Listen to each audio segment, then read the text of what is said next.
الحمد للہ رب العالمین والصلاة والسلام علی اشرف خلق اللہ وسید المرسلین وعلی آلہ وصحبہ اجمعین۔ رب اشرح لی صدری ویسر لی امری واحلل عقدۃ من لسانی یفقہوا قولی۔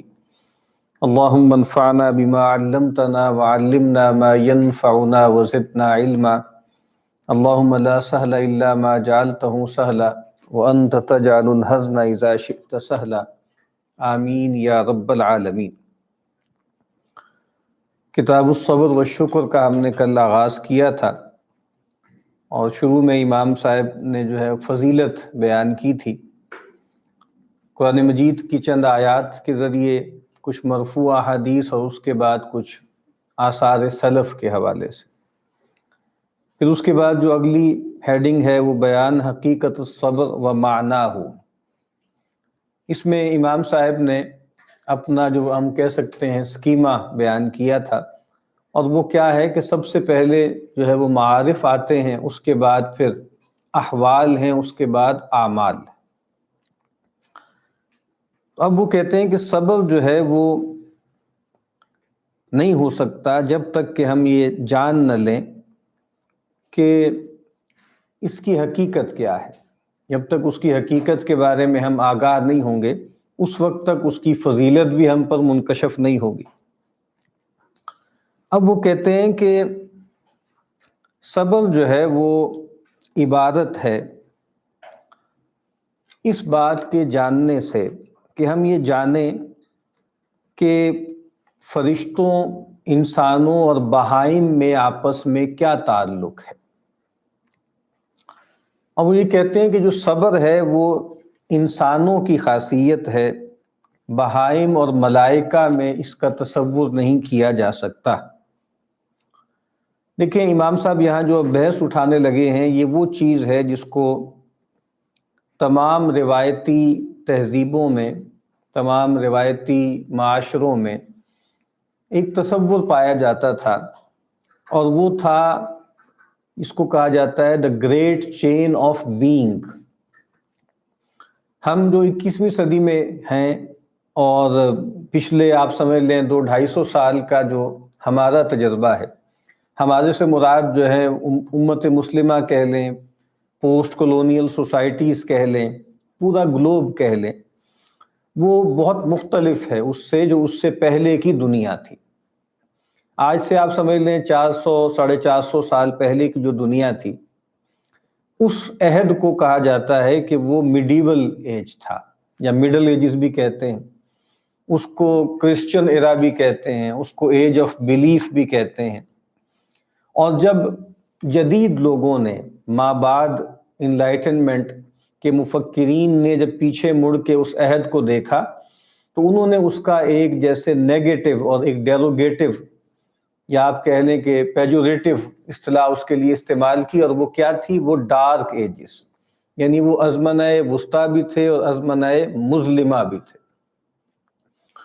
لیکن جس کو وہ کہہ رہے ہیں کہ وہ ڈارک ایجز ہیں، وہ تمام دنیا کی تہذیبیں تھیں نا، ان سب میں کچھ چیزیں مشترک تھیں۔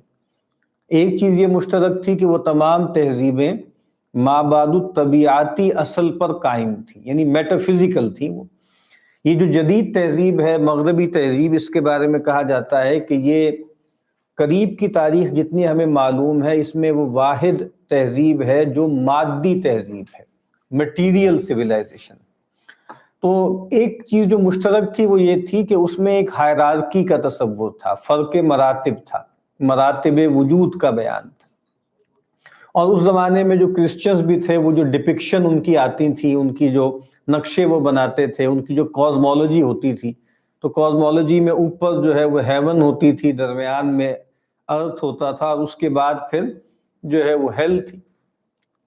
اور پھر ایک فرق مراتب کیا تھا کہ سب سے اوپر وہ خدا ہے، اس کے بعد وہ اینجلک بینگز ہیں، اس کے بعد انبیاء ہیں، اس کے بعد سینٹس ہیں، اولیاء ہیں، اس کے بعد کامن پیپل ہیں۔ یعنی گویا ایک تو اللہ ہو گئے، پھر فرشتے، اس کے بعد انسان۔ لیکن انسانوں میں بھی فلیٹنس نہیں تھی، اس میں بھی فرق مراتب تھا۔ اور پھر انسانوں کے بعد پھر حیوانات، جس میں بہائم بھی آتے ہیں، اور حیوانات کے بعد نباتات، نباتات کے بعد جمادات۔ امام بھی گفتگو یہاں سے اٹھا رہے ہیں کہ دیکھیے کہ ایک انسان ہے، ایک فرشتے ہیں اور ایک بہائم ہے، اور وہ کہتے ہیں کہ صبر جو ہے وہ انسانوں کا مسئلہ ہے۔ بہائم کا کیوں نہیں ہے؟ کیونکہ وہ ناقص ہیں، اس وجہ سے صبر ان کا مسئلہ نہیں ہے۔ اور فرشتوں کا کیوں نہیں ہے؟ اس وجہ سے کہ وہ کامل ہیں، یعنی انسان ایک درمیان کی چیز ہے نا۔ پہلے بھی شاید میں نے وہ سعدی کا شعر آپ کے سامنے رکھا تھا کہ آدمی زیادہ طرف معجون است، از فرشتہ سرشتہ وز حیوان۔ تو انسان گویا ایک درمیان کی مخلوق ہے۔ فرشتہ اپنے کمال کی وجہ سے صبر اس کی ضرورت نہیں ہے، اور حیوانات جو ہیں وہ اپنے نقص کی وجہ سے صبر ان کا مسئلہ نہیں ہے۔ اب وہ کیسے ہے؟ کہتے ہیں جہاں تک بہائم کا معاملہ ہے، بہائم پر شہوتوں کو مسلط کر دیا گیا ہے، اور وہ مسخر ہیں ان شہوتوں کے لیے۔ یعنی کیا مطلب ہے؟ کہ جو حیوانات ہیں وہ جبلتوں پر جیتے ہیں، اور کہتے ہیں کہ ان کی حرکت اور سکون اس کا جو باعث ہے نا، اس کا جو موٹیو ہے، وہ عام طور پہ شہوت ہی ہوتا ہے۔ اور ان کے ہاں ایسی کوئی قوت نہیں ہے جو شہوت سے متصادم ہو، اور جو ہے شہوت کو دور کرنے والی ہو، اور جو شہوت کا اقتضا ہے اس کو پورا کرنے سے روکے۔ اور دیکھیے وہ جو قوت ہے جو انسان کو شہوت کے اقتضا پر عمل کرنے سے روکتی ہے، اسی کو تو صبر کہتے ہیں۔ تو جب ان کے ہاں یہ مسئلہ ہی نہیں ہے، ان کو اللہ نے خلق ایسے کیا ہے کہ وہ شہوتوں پر خلق ہوئے ہیں، اور ان کے ہاں کوئی قدغن بھی نہیں ہے اس کے حوالے سے، تو اس وجہ سے صبر گویا ان کے لیے ایک نان ایشو ہے۔ یہ تو بات انہوں نے واضح کر دی بہائم کے حوالے سے۔ پھر کہتے ہیں جہاں تک فرشتوں کا معاملہ ہے تو بہت اچھی گفتگو امام صاحب نے کی۔ کہتے ہیں فَإِنَّهُمْ جَرَّدُوا لِلشَّوْقِ إِلَى حَضْرَةِ الرُّبُوبِيَّةِ، کہ ان کو مجرد کر دیا گیا، ان کو خاص کر دیا گیا کہ وہ حضرت ربوبیت جو ہے، ربوبیت کا جو ریلم ہے، وہاں اس کا ان کے اندر شوق ہے۔ وَالْإِبْتِهَاجِ بِدَرَجَةِ الْقُرْبِ، اور اللہ تعالیٰ کا جو انتہائی قرب ہے اس کی بہجت میں رہتے ہیں، اس کی لذت میں، اس کی ایک خاص طرح کی تسکین میں رہتے ہیں، اور ان پر کوئی ایسی شہوت مسلط نہیں کی گئی جو ان کو اس چیز سے روکے یا ہٹائے۔ قرآن مجید فرشتوں کے بارے میں کہتا ہے کہ ان کا معاملہ یہ ہے کہ لا یعصون اللہ ما امرہم، اللہ تعالیٰ ان کو جو حکم دیتے ہیں اس کی نافرمانی نہیں کرتے، وَيَفْعَلُونَ مَا يُؤْمَرُونَ، اور جو ان کو حکم دیا جاتا ہے وہی کرتے۔ اور ایک بہت خوبصورت حدیث ہے جس میں نبی کریم صلی اللہ علیہ وسلم نے اپنے صحابہ سے پوچھا کہ یہ بتاؤ کہ اعجب الایمان کون رکھتا ہے، سب سے خوبصورت ایمان کس کا ہے؟ تو صحابہ کرام نے سب سے پہلا جو جواب دیا وہ فرشتوں ہی کے حوالے سے دیا کہ فرشتوں کا ایمان سب سے خوبصورت ہوگا۔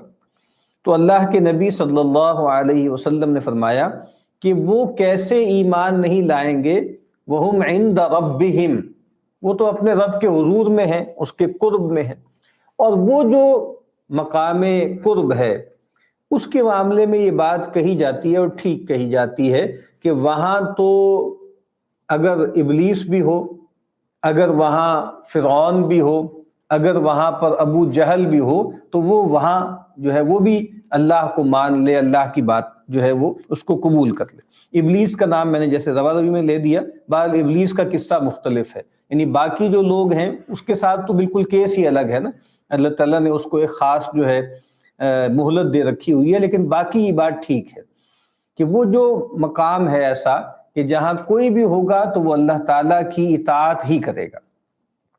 اب وہ کہہ رہے ہیں کہ بھائی اس پر جو ہے وہ ان فرشتوں پر کوئی ایسی شہوت مسلط نہیں کی گئی جو ان کو روکنے والی ہو، دور کرنے والی ہو، اور کوئی ایسی چیز نہیں ہے جو ان کو حضرت جلال سے جو ہے وہ دور کرے، اور پھر اس کا مطلب کیا ہے؟ ان کے اندر وہ فیکلٹی ہی نہیں ہے کہ جو ان کو اللہ کی جناب سے دور کرے، ریپیل کرے۔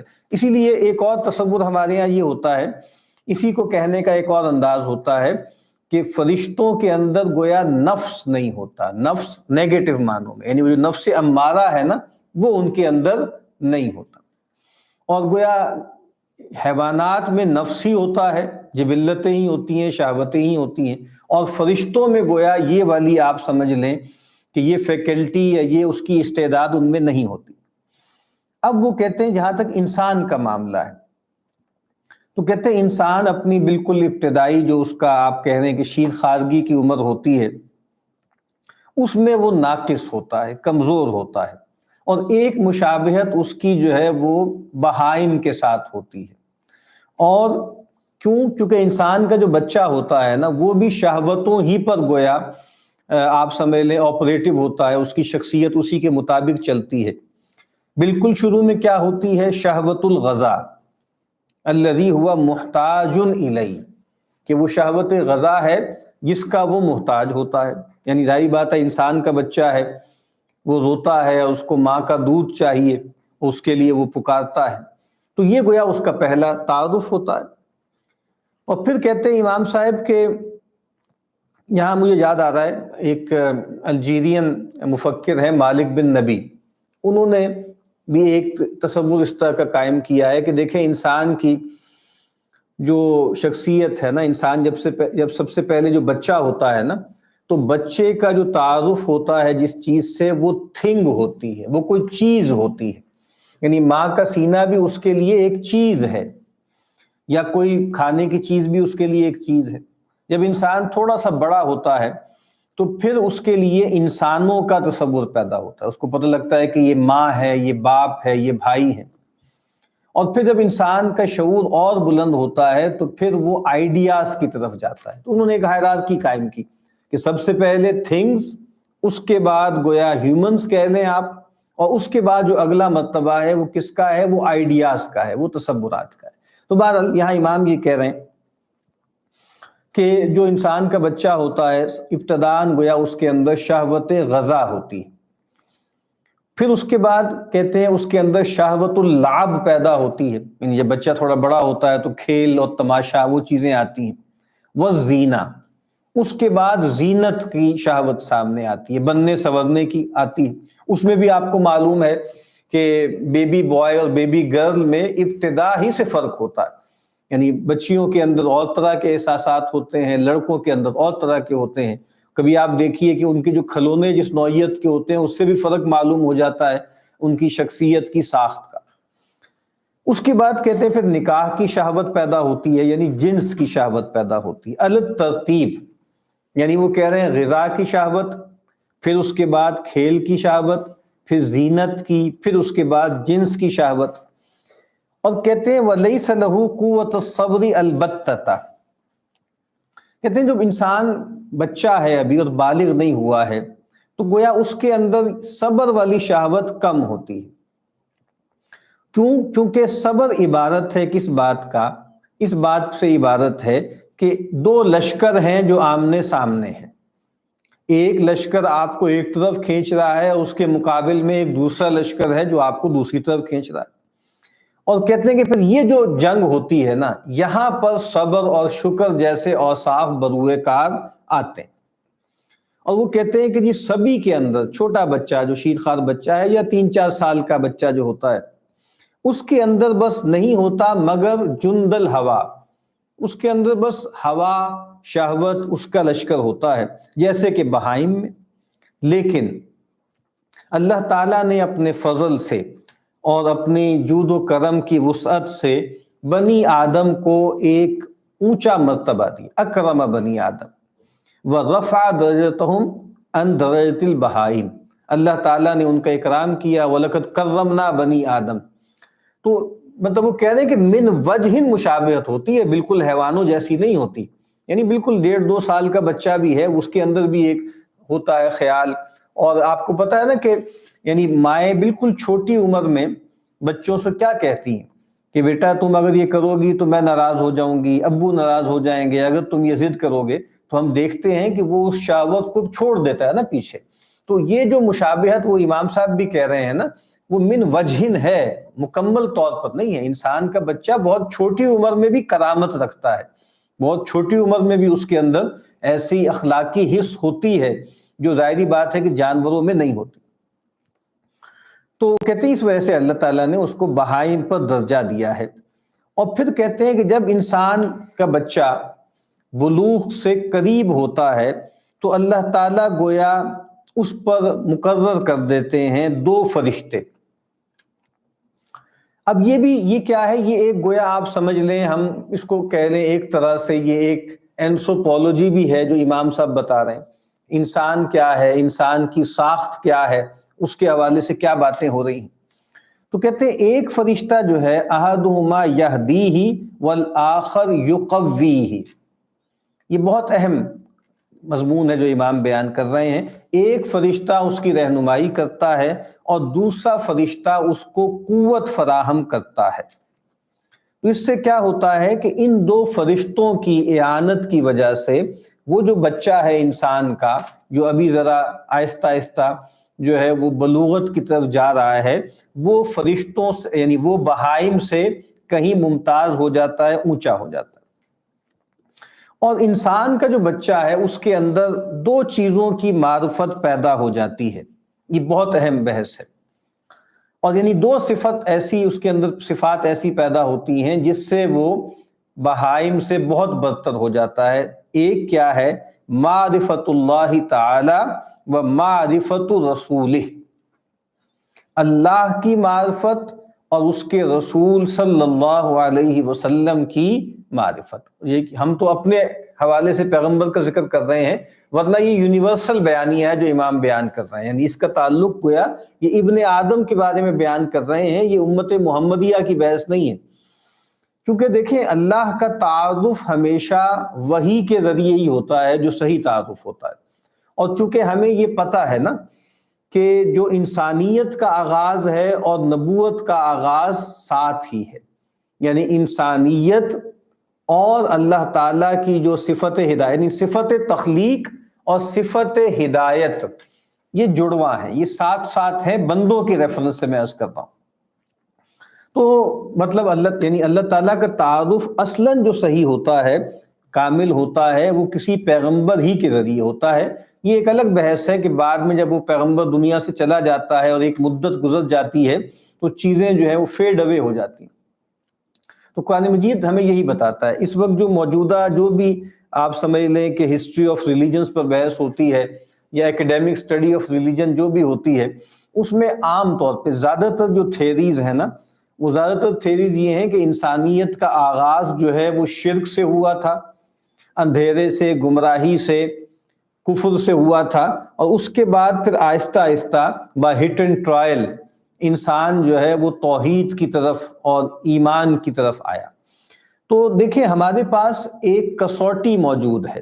عجیب بات ہے نا، ایک مسلمان بھی اساتذہ ہیں، وہ اگر ویسٹ میں ہوں یا یہاں پر ہائر جو ہے وہ ایکیڈیمیا میں ہوں، اگر وہ بتائیں گے کہیں پر جو ہے وہ کمپیریٹیو ریلیجنز پڑھائیں گے یا ہسٹری آف ریلیجنز پڑھائیں گے، تو بدقسمتی ہے کہ وہ بغیر دھیان کے چیزیں پڑھاتے چلے جائیں گے اور اس کی کرٹیک بھی نہیں کریں گے.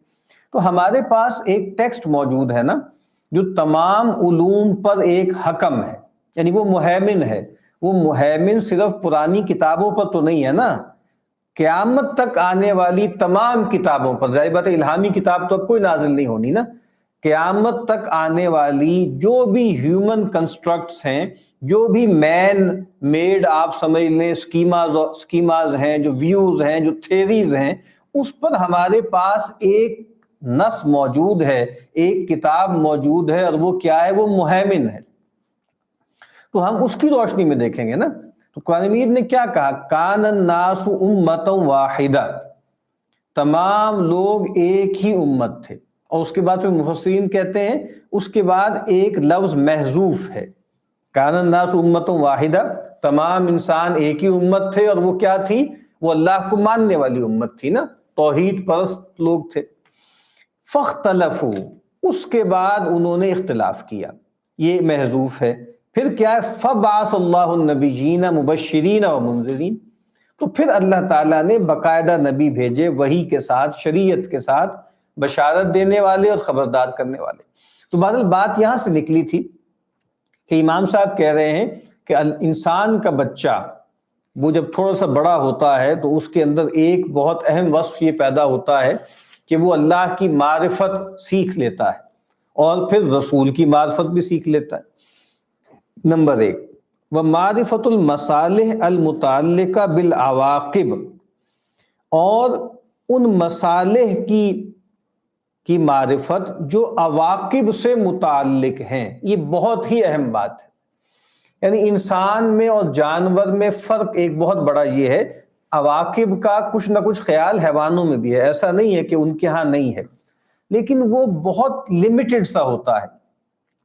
ہم بچپن سے پڑھتے آ رہے ہیں چونٹیوں کی کہانیاں کہ جناب وہ رینی سیزن کے لیے جو ہے وہ اناج جمع کر رہی ہیں، کچھ اور کر رہی ہیں، وہ کرتی ہیں۔ جانوروں میں بھی احساس ہوتا ہے، کچھ نہ کچھ خیال، رات کو کیا کھائیں گے، کل کیا کھائیں گے، کچھ تھوڑا بہت پس انداز کرنا، لیکن وہ بہرحال اس کا سپین بہت چھوٹا ہے۔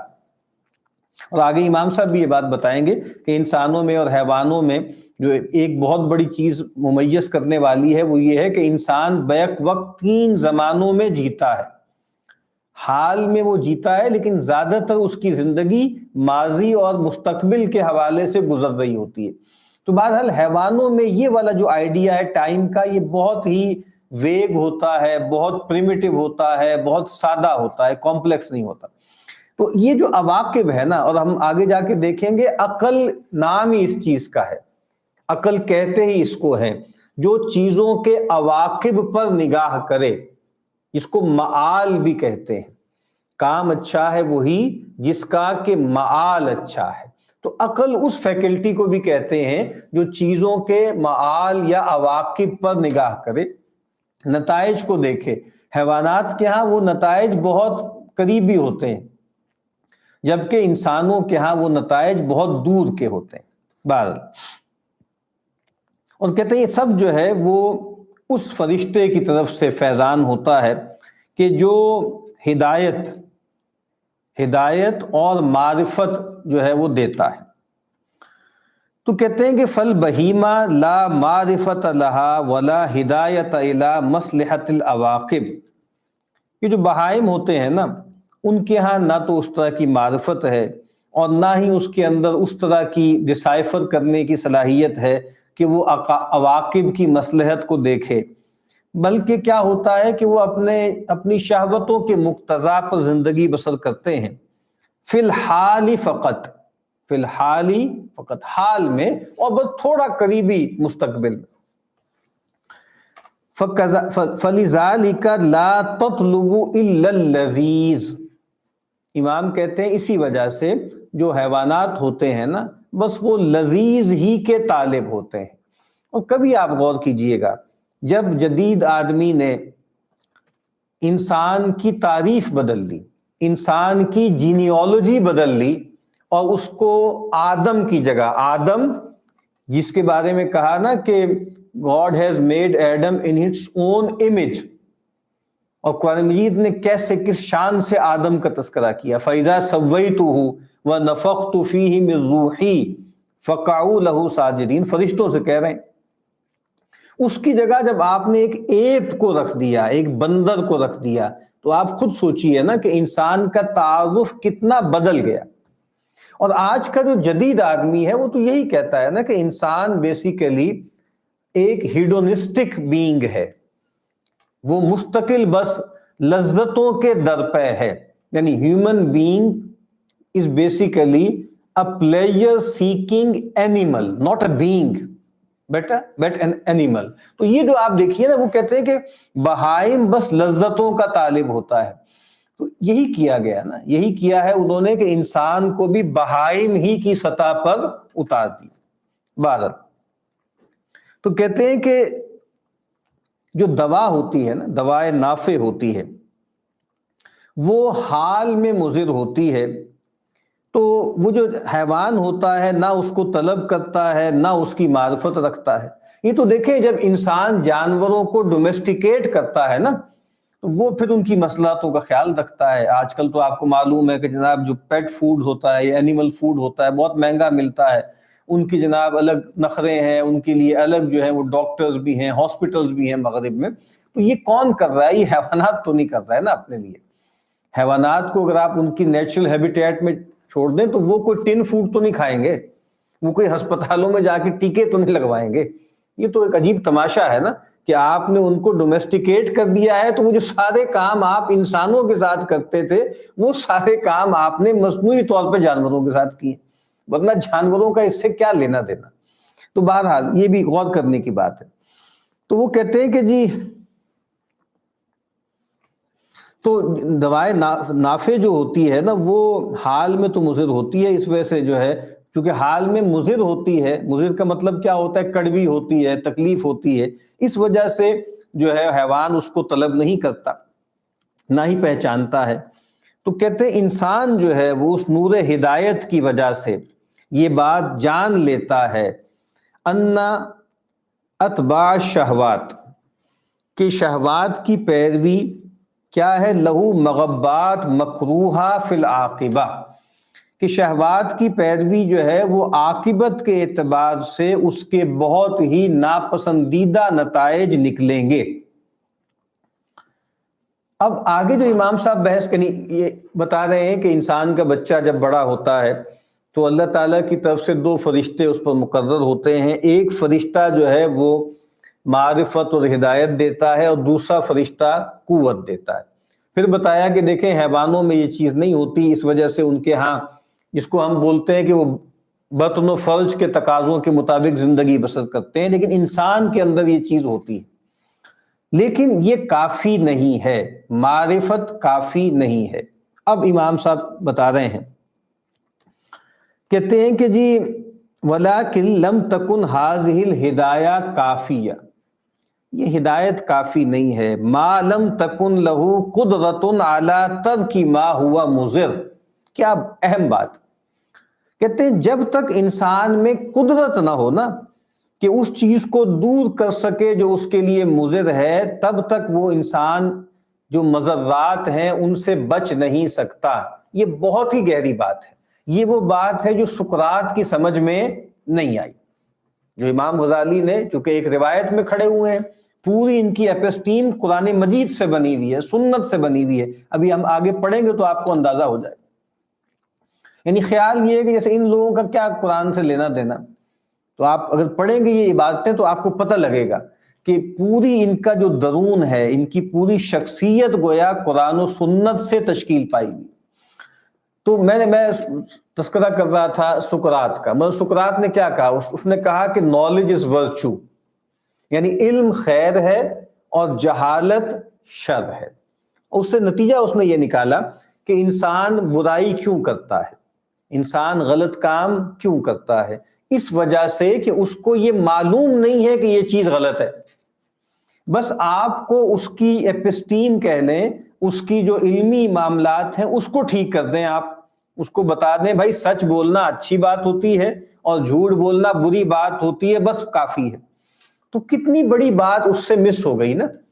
یعنی انسان صرف ذہن تھوڑی ہے، انسان صرف کوگنیشن یا فکر تھوڑی ہے، انسان میں وہ جبلتیں بھی تو ہیں نا، نفس بھی تو ہے. امام صاحب نے بالکل ٹھیک بات پکڑی ہے. انہوں نے کہا کہ بھئی معرفت کافی تھوڑی ہے، اس کے بعد کوئی قدرت اور طاقت بھی تو چاہیے. ایک عام سی مثال ہے، یہ جو پاکستان جس میں ہم رہتے ہیں یہ مسلمان اکثریت کا ملک ہے، اور مسلمان جتنا ہی گیا گزرا کیوں نہ ہو وہ علم کی سطح پر یہ جانتا ہے کہ نہیں جانتا کہ نماز فرض ہے. سب کو پتا ہے لیکن نہیں پڑھتے نا. یعنی 70-80% تک لوگ نہیں پڑھتے 5 وقتہ نماز. اس کا کیا مطلب ہے؟ وہی جو امام صاحب کہہ رہے ہیں کہ یہ معرفت تو کافی نہیں ہے نا، اس کے بعد وہ قوت بھی تو درکار ہے نا، وہ جذبہ محرکہ بھی تو درکار ہے جو انسان کو نماز پر لے کر آئے. اچھا اب وہ کہتے ہیں کہ پھر کہتے ہیں فَكَم مِّن مُضِرٍ يَعْرِفُ الْإِنسان كَالْمَرَضِ النَّازِلِ بِهِ مثلاً وَلَكِنْ لَا قُدْرَةَ لَهُ عَلَى دَفْعِهِ. کتنے ہی انسان ہیں ان کو معلوم ہے، کتنے ہی مضرات ہیں انسان جانتا ہے، اور اس کو معلوم ہوتا ہے کہ اس سے بیماری لاحق ہوگی، لیکن اس کو وہ قدرت حاصل نہیں ہوتی کہ اس کو دور کر سکے۔ میں ایک بہت سادہ سی مثال جو امام صاحب نے یہاں بیان کی ہے وہ میں اسموکنگ کی دے سکتا ہوں۔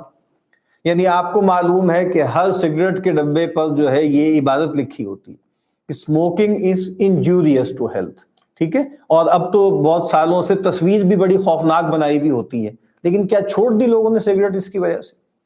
یعنی یہ کوئی متھ تو نہیں ہے نا، بالکل اسٹیبلش فیکٹ ہے کہ کتنی ہی بیماریاں جو ہے وہ سگریٹ نوشی سے لاحق ہوتی ہیں۔ تو کیا یہ معرفت لوگوں کو کافی ہے سگریٹ چھڑوانے کے لیے؟ تو بہت اہم بات امام کہہ رہے ہیں کہ بھئی کتنے مرض ایسے انسان پہ آتے ہیں کہ انسان کو معلوم تو ہوتا ہے لیکن اس کے اندر قدرت نہیں ہوتی کہ اس کو دور کر سکے۔ تو پھر انسان کو کے اندر ایک احتیاج ہے قدرت کی اور قوت کی کہ جو اس کو دور کرے، جو شہوتیں آتی ہیں اس کو دور کرے، اور تاکہ وہ جہاد کر سکے ان سے اس قوت کے ذریعے، یہاں تک کہ وہ جو انسان کے لیے مضر چیزیں ہیں ان کو اپنے سے دور کر سکے۔ تو کہتے ہیں پھر اللہ تعالیٰ نے انسان کے لیے ایک اور فرشتہ مقرر کر دیا۔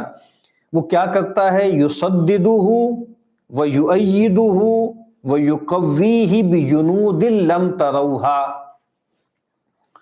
کہ پھر وہ فرشتہ کیا کرتا ہے؟ اس کو سیدھا رکھتا ہے، اس کی تائید کرتا ہے اور اس کو طاقت دیتا ہے ایسے لشکروں کے ذریعے جو تم نہیں دیکھ سکتے۔ اور کہتے ہیں کہ اللہ تعالیٰ نے، اور پھر وہ جو فرشتہ ہے وہ اس لشکر کو حکم دیتا ہے کہ وہ شہوت کے لشکر سے لڑے۔ تو کبھی یہ ہوتا ہے کہ وہ جو فرشتوں کی طرف سے تائید آتی ہے اور انسان کے نفس کے اندر خیر ہوتا ہے، تو کبھی یہ ہوتا ہے کہ یہ لشکر خیر والا شر اور شہوت کے لشکر کو پچھاڑ دیتا ہے، کبھی دوسری بات ہوتی۔ تو وہ جو سلیم احمد صاحب نے کہا تھا نا کہ وہ رن مجھ میں پڑا ہے خیر و شر کا، کہ اپنی ذات میں ایک کربلا ہوں۔ تو ہم سب کے جو ہے نفس کے اندر، ہمارے باطن میں ایک مارکا بپا رہتا ہے۔ اقبال نے کہا تھا نا کہ ستیرہ کار رہا ہے ازل سے تا امروز، چراغ مصطفی سے شرار بولہبی۔ تو وہ جو ستیرہ ہے، وہ جو ایک آپ سمجھ لیں کہ ایک صراع بولتے ہیں اس کو عرب لوگ، صراع، ایک صراع ہے جو چل رہا ہے، لیکن یہ صراع صرف باہر تھوڑی ہے، پہلے اس کا میدان میرا بھیتر ہے نا، میرا باطن ہے، میرا درون ہے، جہاں پر یہ جنگ جو ہے وہ جاری ہوتی۔ اور کہتے ہیں اس وجہ سے ہوتا ہے کہ اللہ تعالیٰ اپنے بندے کی مدد کرتے ہیں اپنی تائید کے ذریعے۔ اور پھر وہی بات ہے کہ نور ہدایت بھی ہر ایک میں ایک جیسا نہیں ہے، اور یہ جو طاقت اور قوت ہے یہ بھی ہر ایک میں ایک جیسی نہیں ہے۔ اور اسی لیے آپ دیکھتے ہیں صوفیاء کے ہاں یہ بات بہت اہمیت سے بیان کی جاتی ہے، وہی جو میں نے مثال دی تھی نماز کی یا سود خوری کی یا اور چیزوں کی۔ تو وہ کہتے ہیں کہ جی ہمارے ساتھ مسئلہ کیا ہے؟ ہمارے ہاں مسئلہ صرف علم کا تھوڑی ہے۔ جو وہ صوفیاء کہتے ہیں ایک بڑا مسئلہ ہے ضعف ارادہ۔ وہ آگے 22 دینی کا امام تذکرہ کریں گے، ارادہ ضعیف ہے نا، اور ارادے کا محل قلب ہوتا ہے، تو پھر ان کا فوکس قلب پر ہوتا ہے کہ قلب کو طاقتور کیا جائے، قلب کو مضبوط کیا جائے۔ اور یہ بات پیغمبر کی بات سے جڑی ہوئی ہے کہ انسانی جسم میں گوشت کا ایک لوتھڑا ہوتا ہے، جب وہ سدھر جاتا ہے تو پورا وجود سدھر جاتا ہے، اور جب وہ بگڑ جاتا ہے تو پورا وجود بگڑ جاتا ہے، اور وہ دل ہے۔ تو پھر کہتے ہیں دل کو مضبوط کرو، اور پھر کہتے ہیں دل کیسے مضبوط ہوگا؟ وہ دل اللہ کی یاد سے مضبوط ہوگا۔ وہ کہتے ہیں پھر اللہ کی یاد سے مانوسیت پیدا ہو، اور پھر اس کے لیے وہ کچھ پریکٹسز بھی کرواتے ہیں جو کچھ لوگوں کے نزدیک محل نظر ہو سکتی ہیں، لیکن جو پوری بات ہے اس کو سمجھنا چاہیے کہ مسئلہ ہمارے ہاں ارادے کا ذوف ہے، اور ارادے کا محل، اور وہیں سے نیت بھی پھوٹتی ہے، وہ دل ہے، اور دل ہمارا کمزور ہے۔ اس دل کو مضبوط کرنا ہے، اس کے لیے ذکر بھی ہے، اس کے لیے مجاہدہ بھی ہے، اس کے لیے اور پریکٹس بھی ہے۔ تو بہرحال تو اب وہ کہتے ہیں کہ ہم ایسا کرتے ہیں کہ وہ جو صفت ہے جو انسان کو بہائم سے ممیز کرتی ہے، اور وہ صفت کیا ہے؟ وہ شہوتوں کو توڑنا، شہوتوں پہ غالب آنا، ہم اس کا نام دے دیتے ہیں باعثن دینین. انسان کے اندر ایک باعث دینی ہے، انسان کے اندر ایک موٹو ہے جو دینی ہے. اور وہ جو ہم دوسرا مطالبہ ہے شہوتوں کا، اور شہوتیں چاہتی ہیں کہ ان کو پورا کیا جائے. یعنی شہوت یہ چاہتی ہے کہ ہر قیمت میں، ہر صورت میں اس کی تسکین کی جائے. تو اس کو ہم کہہ دیتے ہیں کہ یہ باعث الہوا ہے. وہ باعث دینی ہے تو یہ باعث ہوا ہے. اور کہتے ہیں جان لو کہ یہ جو باعث دین ہے اور باعث ہوا ہے، اس کے درمیان قتال ہمیشہ قائم رہتا ہے. والحرب بینہما سجال. اور ان کے درمیان جو جنگ ہے نا وہ ڈول کی طرح ہوتی ہے. ڈول کبھی ادھر جھک جاتا ہے، کبھی ادھر جھک جاتا ہے. یہ لفظ جو ہے یعنی اس حدیث میں بھی آیا ہے جو صحیح بخاری کا پہلا باب ہے نا، کیف کان بدء الوحی الی رسول اللہ صلی اللہ علیہ وسلم، اس میں جو طویل روایت ہے جس میں ہرقل نے جو قیصر روم تھا، اس نے سیدنا ابو سفیان جو اس وقت ایمان نہیں لائے تھے اور ایک لشکر جو ہے تجارتی قافلہ لے کر آئے ہوئے تھے، ان سے کچھ سوالات کیے. جب رسول اللہ صلی اللہ علیہ وسلم کا مبارک مکتوب جو ہے ہرقل تک پہنچا تو بہت سے سوالات تھے. ان میں سے ایک سوال یہ بھی تھا کہ یہ بتاؤ کہ جب تمہاری ان سے لڑائی ہوتی ہے، وہ جو پیغمبر ہیں، تو کیا رہتا ہے، کون جیتتا ہے، کون ہارتا ہے؟ تو اس وقت ابو سفیان نے کہا کہ الحرب بیننا سجال، کہ ہمارے ان کے درمیان جو ہے نا جنگ وہ ڈول کی طرح ہے. کبھی ہم ان میں سے ہم کچھ جیت جاتے ہیں، کبھی وہ کچھ جو ہے گراؤنڈ گین کر جاتے ہیں. تو یہ وہی لفظ ہے سجال، کہ بھائی وہ چلتا رہتا ہے. یہ مارکا ہے، کبھی نفس پچھاڑ دیتا ہے جو ہے، یعنی باعث ہوا پچھاڑ دیتا ہے باعث دینی کو، کبھی باعث دینی پچھاڑ دیتا ہے باعث ہوا کو. اور بس یہ عمل چلتا رہتا ہے. ٹھیک ہے. اور کہتے ہیں وہ معرکۃ ھذا القتال قلب العبد. یہ جو معرکہ ہے یہ کہاں بپا ہے؟ یہ پانی پت میں نہیں ہو رہا، یہ اور کہیں پر جو ہے نہیں ہو رہا جہاں بڑے بڑے مارکے ہوئے تھے. یہ مارکہ جو ہو رہا ہے دل میں ہو رہا ہے. دل کے اندر یہ جنگ جو ہے وہ بپا ہے. اور کہتے ہیں کہ جو باعث دینی ہے نا، اس کی مدد جو آتی ہے وہ ان فرشتوں کی طرف سے آتی ہے جو اللہ کے حزب کے ناصر ہیں. اور جو باعث شہوت ہے اس کی مدد آتی ہے ان شیاطین کی طرف سے جو اللہ کے دشمنوں کے جو ہے وہ مؤید ہیں. یعنی اب آپ دیکھ لینا، اور یہ ان میں سے کوئی بات بھی ایسی نہیں ہے جو امام صاحب نے اپنی جیب سے بنائی ہو. پورا قرآن مجید اس باتوں سے بھرا ہوا ہے کہ فرشتے ہوتے ہیں اور فرشتے تائید کرتے ہیں. اور کہا نا کہ ہم جو ہے ہر نبی جب کھڑا ہوتا ہے تو ہم اس کے کچھ دشمن بھی کھڑے کر لیتے ہیں، شیاطین میں سے بھی اور جو ہے انسانوں میں سے بھی. اور پھر وَإِنَّ الشَّيَاطِينَ لَيُوحُونَ إِلَىٰ أَوْلِيَائِهِمْ. اور قرآن مجید کا جو اختتام ہوتا ہے تعوذ پر، وہاں پر بھی یہی ہے مِنَ الْجِنَّةِ الَّذِي يُوَسْوِسُ فِي صُدُورِ النَّاسِ مِنَ الْجِنَّةِ وَالنَّاسِ. تو اب آپ دیکھیے تو صحیح نا، انسان کتنی بڑی چیز ہے. یعنی ایک آپ سمجھ لیں غیر مرئی مخلوقات میں بھی دو حزب ہیں نا، حزب اللہ وہاں پر بھی ہے، حزب الشیطان ادھر، حزب الشیطان بھی ہے. پھر آپ دیکھیے پیغمبر آتے ہیں تو پیغمبروں کے سامنے انسان جو ہوتے ہیں جن کو کہا گیا ہے کہ وہ ائمۃ الکفر ہوتے ہیں، تو فرشتوں کی تائید، پیغمبروں کی تائید فرشتے کرتے ہیں، ان کے لشکر کرتے ہیں. اور وہ جو ملا ہیں، وہ جو مترفین ہیں، وہ جو ائمۃ الکفر ہیں، ان کی تائید شیاطین کے لشکر کرتے ہیں. اور وہ سلسلہ چلتا چلا جا رہا ہے. اور پھر یہ بات آگے بھی جا رہی ہے نا. مجھے یاد آیا امام ابن تیمیہ رحمۃ اللہ علیہ، ان کا ایک رسالہ ہے، بہت خوبصورت رسالہ ہے کہ الفرقان، کچھ روایتوں میں کتابوں میں الفرق بھی ہے. تو الفرقان بین اولیاء الرحمن و اولیاء الشیطان، یہ جاننا بہت ضروری ہے نا کہ اولیاء الرحمن کون ہے، اولیاء الشیطان کون ہے. اور یہی بس ایک ہے، یہ جو ہے یہ حزب اللہ ہے. اولیاء الرحمن ان کی جماعت حزب اللہ ہے، اور اولیاء الشیطان وہ جو پورا جتھا ہے وہ کیا ہے، وہ حزب الشیطان ہے. اچھا جی. فالصبر عبارۃ عن ثبات باعث الدین فی مقابلۃ باعث الشہوہ. بس یہ ہے پوری بات تو صبر، اب دیکھیں نا حقیقت صبر بیان ہو رہی ہے نا، تو کتنی اٹھا کر اس سارے بحث کو بیان کرنا ہے. کہتے ہیں کہ پھر صبر عبادت ہے کس چیز کا؟ کہ باعث دینی کو اس کا ثبات ہو باعث شہوت کے مقابل میں. تو کہتے ہیں فَإِن ثَبَتَ حَتَّى قَهَرَهُ وَاسْتَمَرَّ عَلَى مُخَالَفَةِ الشَّهْوَةِ فَقَدْ نَصَرَ حِزْبُ اللَّهِ وَالْتَحَقَ بِالصَّابِرِينَ. تو کہتے ہیں کہ جب وہ جم جائے، یہاں تک کہ وہ جو ہے وہ چھا جائے، غالب آ جائے، اور استمرار کے ساتھ جو ہے وہ شہوت کی مخالفت کرے، تو گویا پھر وہ حزب اللہ میں شریک ہو گیا اور صابرین کے ساتھ شامل ہو گیا. اور اگر وہ خذلان کا شکار ہو جائے، تھک جائے، رسوا ہو جائے، ناکام ہو جائے اور کمزور ہو جائے، اور یہاں تک کہ شہوت اس پر غالب آ جائے اور وہ اس کے دفع کرنے پر صبر نہ کرے، التحق باتباع الشیاطین، تو وہ آدمی جو ہے وہ شیاطین کے اتباع میں شامل ہو جاتا ہے. اور دیکھیں یہ نہیں ہے کہ کبھی انسان سے ہو جائے، کبھی کیا بہت ہوگا ہم سے کہ ہم بار بار شہوت کی لپیٹ میں آ جائیں گے اور صبر نہیں کر پائیں گے، اور باعث دینی کمزور ہو جائے گا، باعث ہوا مضبوط ہو جائے گا.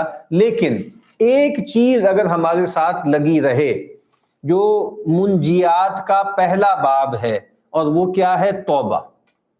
بس یہ کلید ہے.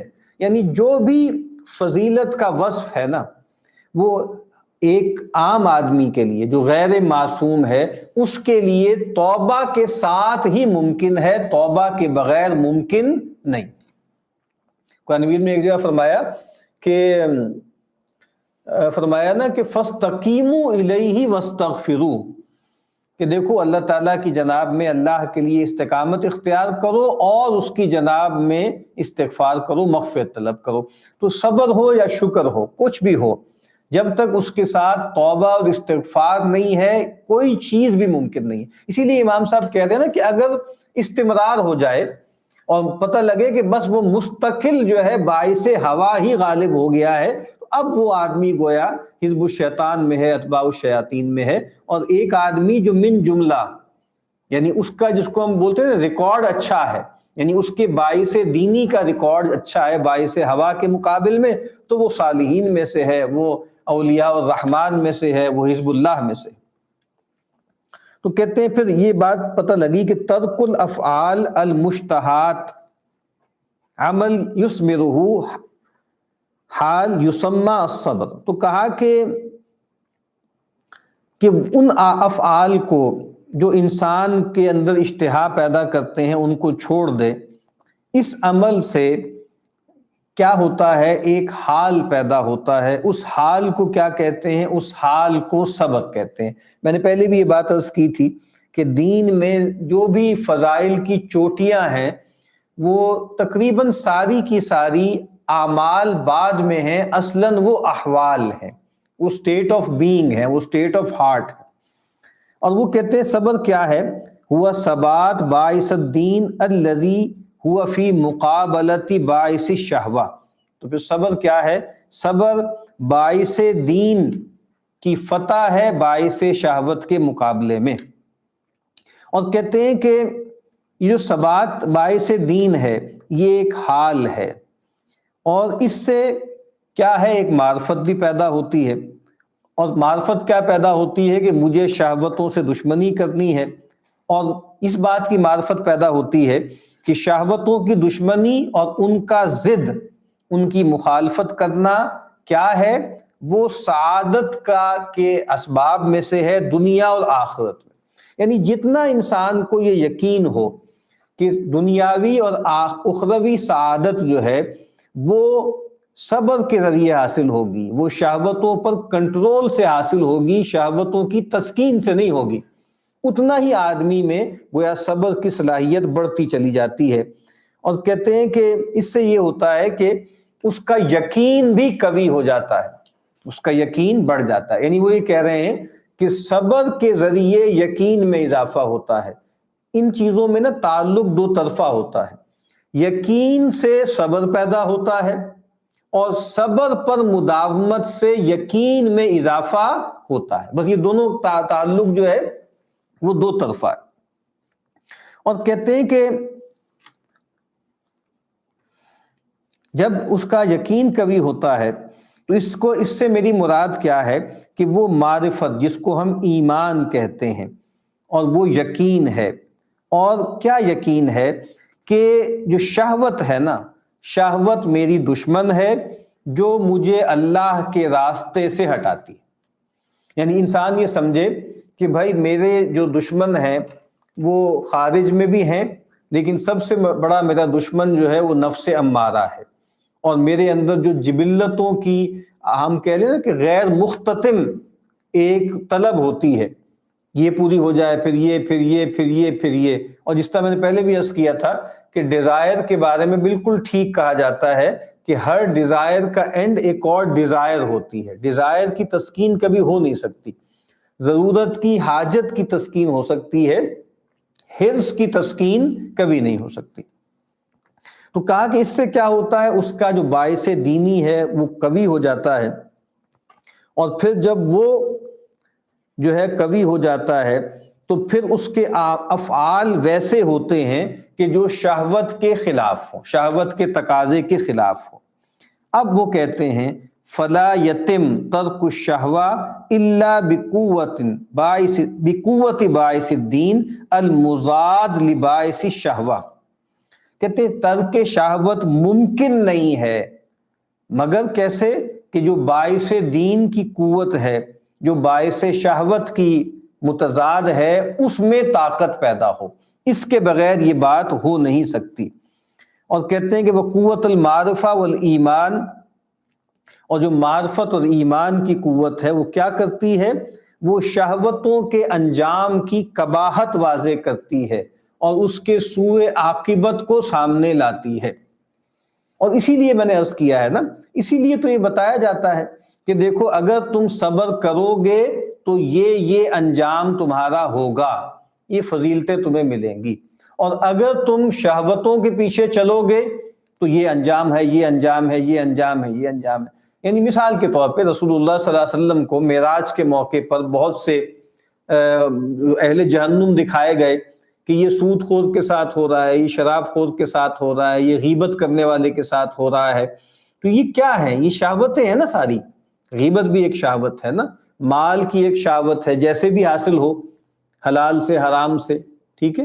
اور چوری ہے، شراب نوشی ہے، یہ تمام شہوتیں ہیں نا.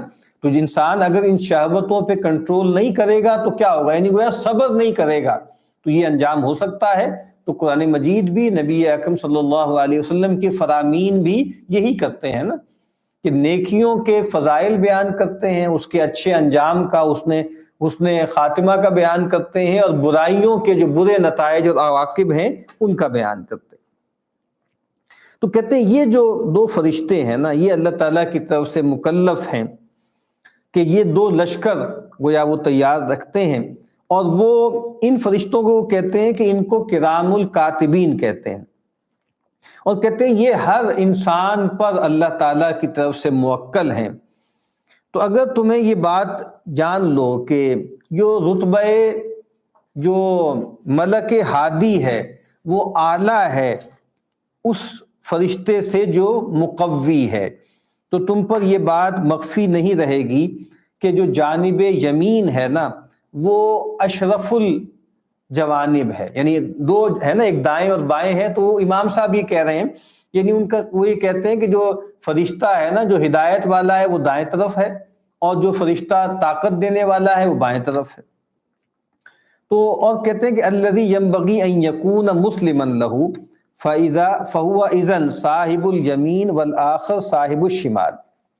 اب وہ کہتے ہیں کہ بندہ جو ہے اس کی زندگی میں دو طرح کے مرحلے آتے ہیں.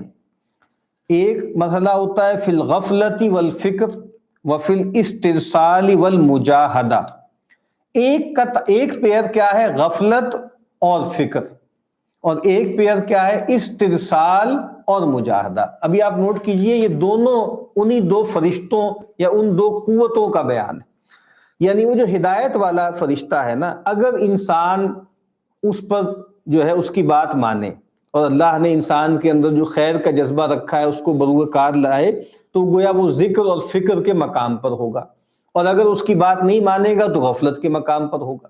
اور وہ جو طاقت دینے والا، ارادے کو مضبوط کرنے والا فرشتہ ہے، اگر اس کی بات مان لی تو گویا آپ مجاہدے پر کمر کس لیں گے، ہمت کریں گے، اور اگر آپ نے اس کی بات نہیں مانی تو استرسال، ہاتھ پیر چھوڑ کے آدمی بیٹھ جائے، اور جس کو عام طور پہ کہتے ہیں گو ود دا فلو، جو بھی اقتضا سامنے آ رہا ہے طبیعت کا، شہوت کا، جبلت کا، انسان اس کی تسکین کرتا چلا جائے۔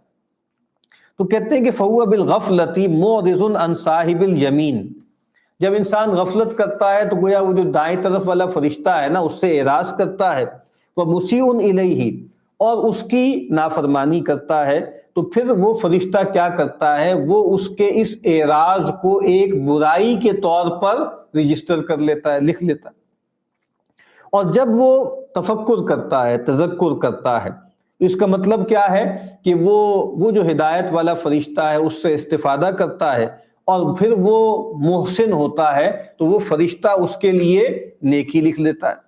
اسی طریقے سے جو بائیں طرف کا فرشتہ ہے، جب وہ استرسال کا معاملہ کرتا ہے، بس ہاتھ پیر چھوڑ کے بیٹھ جاتا ہے، اس سے کیا ہوتا ہے کہ وہ صاحب یسار سے استمداد چھوڑ دیتا ہے، کہتا ہے کہ مجھے ضرورت نہیں ہے، اور میں بس اپنے آپ میں ہوں، اور میں ایک سستی کی اور کسل کی زندگی جو ہے وہ بسر کرتا ہوں۔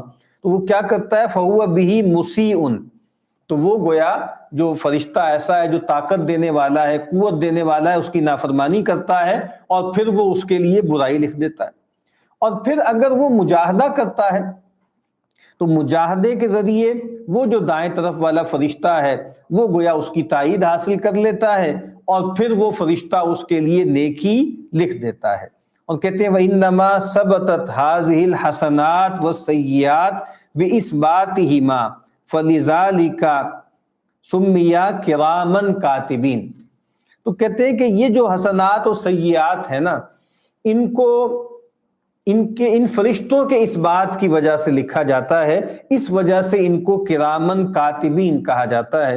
اب امام فرماتے ہیں کہ کرامن کاتبین کیوں کہا جاتا ہے؟ کہتے ہیں کرام اس وجہ سے کیونکہ بندہ ان کے ذریعے ان سے جب انتفاع کرتا ہے، ان سے فائدہ اٹھاتا ہے، تو بندے کے اندر بھی کرامت پیدا ہو جاتی ہے، یعنی ان کے کرم کی وجہ سے بندے میں بھی کرامت پیدا ہو جاتی ہے۔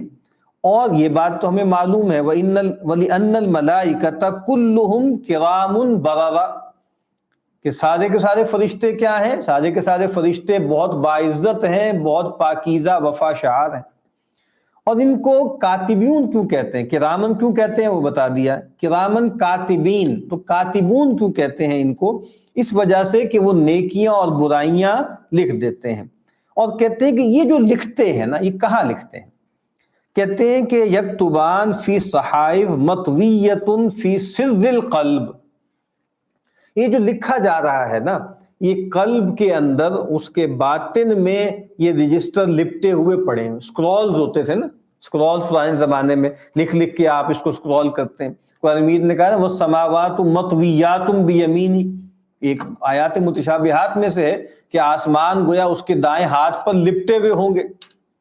اچھا جی، تو وہ کہتے ہیں کہ جی، اب کہتے ہیں کیوں ہیں، سر قلب میں کیوں ہیں، قلب کے اندر جو اس کا جو بھیتر ہے اس میں کیوں ہیں؟ حتی لا یطلع علیہ فی ھذا العالم، تاکہ اس عالم میں وہ اس پر مطلع نہ ہو سکے۔ یہ وہی غیب ہے نا، کہ یہ غیب اگر شہود ہو جائے، یعنی ہمارا جو ڈیٹا تیار ہو رہا ہے، اگر کوئی ہونا کہ بھئی سال میں ایک دن ہوگا جس میں اللہ تعالیٰ وہ ڈیٹا آپ کو دکھا دیں گے، تاکہ آپ اپنے معاملات کو ذرا ریکنسائل کر لیں، اپنے معاملات کو ریکنسیڈر کر لیں، اپنی زندگی کو ریوزٹ کر لیں، تو پھر تو آزمائش آہستہ آہستہ ختم ہوتی جائے گی نا۔ یعنی وہ پھر انسان کہے گا اچھا یہ ہو گیا ہے تو چلیں اب کچھ اور کر لیتے ہیں، اور پھر انسان چکر بازی بھی بہت کرے گا نا، کہ بھائی وہ کرتا رہے، پھر وہ وقت آ جائے تو اس کے بعد پھر اور جو ہے وہ چیزیں جمع کر لے۔ تو یہاں کہہ رہے ہیں کہ بھائی اگر تو انسان، یعنی وہ جو لکھا ہوا ہے نا، وہ سر القلب میں کیوں ہے؟ اس وجہ سے ہے تاکہ بندہ اس دنیا میں ہین حیات اس پر مطلع نہ ہو سکے۔ ہاں کرامت کے انداز میں اللہ تعالیٰ مطلع کر بھی سکتے ہیں، کچھ صالحین کو ہو سکتا ہے اللہ تعالیٰ دکھا دے، یعنی بہت سے نیک لوگ ہیں ان کو اپنی منزل بھی دکھا سکتے ہیں اللہ تعالیٰ اس دنیا میں، جنت میں مرتبہ بھی دکھا دیتے ہیں۔ رسول اللہ صلی اللہ علیہ وسلم کو خواب آئے ہیں، سیدنا عمر رضی اللہ تعالیٰ عنہ کا محل آپ صلی اللہ علیہ وسلم نے دیکھا ہے، اور بہت سی چیزیں بھی ہیں، اور صحابہ کے ساتھ بھی ایسی کرامتیں ہوتی ہیں، آج بھی ایسی ہو سکتی ہیں کہ وہ جو ڈیٹا ہے وہ اللہ تعالیٰ کسی پر منکشف کرتے، لیکن یہ بطریق کرامت ہوگا، یہ خرق عادت ہوگا، یہ نارمل بات نہیں ہے بہرحال۔ اچھا جی، اور کہتے ہیں کہ بھائی وہ اس وجہ سے ہیں تاکہ اس عالم میں وہ اس پر مطلع نہ ہو سکے، تو کہا کہ فَإِنَّهُمَا، کون سے؟ یعنی وہ دونوں، یعنی وہ جو آپ سمجھ لیں کہ وہ جو صحیفے ہیں نیکیوں اور برائیوں کے، وَكَتَبَتُهُمَا، ان کے لکھنے والے، وَخَطُّهُمَا، اور ان کا لکھنا یا ان کا خط، وَصَحَائِفِهِمَا، اور ان کے صحائف، وَجُمْلَ مَا تَعَلَّقْ بِهِمَا مِن جُمْلَةِ عَالِمِ الْغَیْبِ، یہ سب کے سب کیا ہے؟ یہ من جملہ عالم الغیب میں سے ہے، اور عالم الغیب میں سے اور والملکوت میں سے ہے، لا من عالم الشہادہ، وہ عالم شہادت میں سے نہیں ہے بلکہ عالم غیب اور عالم ملکوت میں سے ہے۔ وَكُلُّ شَيْءٍ، اب یہ بہت اہم جملہ ہے، وَكُلُّ شَيْءٍ مِّنْ عَالَمِ الْمَلَكُوتِ لَا تُدْرِكُهُ الْأَبْصَارُ فِي هَذَا الْعَالَمِ، کہتے ہیں جو عالم ملکوت کی جو بھی چیزیں ہیں وہ اس عالم میں نگاہوں سے نہیں دیکھی جا سکتی، نگاہوں سے وہ مخفی ہیں، نگاہوں سے کے سامنے وہ نہیں آ سکتی۔ اور پھر کہا ثم تنشر هذه الصحائف المطویہ عنہ مرتین، اور پھر امام کہتے ہیں کہ پھر یہ جو صحیفے ہیں دونوں یہ کھولے جائیں گے، یہ انفولڈ کیے جائیں گے، یعنی اس وقت تو ان کو فولڈ کیا ہوا ہے نا اور رکھے ہوئے ہیں اندر، ان کو انفولڈ کیا جائے گا۔ وَإِذَا الصُّحُفُ نُشِرَتْ، جو قرآن مجید نے کہا ہے، کہتے ہیں یہ دو جگہوں پر ہوں گے، ایک ہوگی قیامت صغریٰ کے وقت انفولڈ ہوں گے، کچھ دکھائے جائیں گے، جھلک دکھائی جائے گی، اور وہ قیامت صغریٰ کیا ہے؟ موت۔ اور ایک جو ہے وہ قیامت کبریٰ میں دکھائے جائیں گے، جو قیامت کبریٰ ہے جب انسان اللہ کے سامنے کھڑا ہوگا۔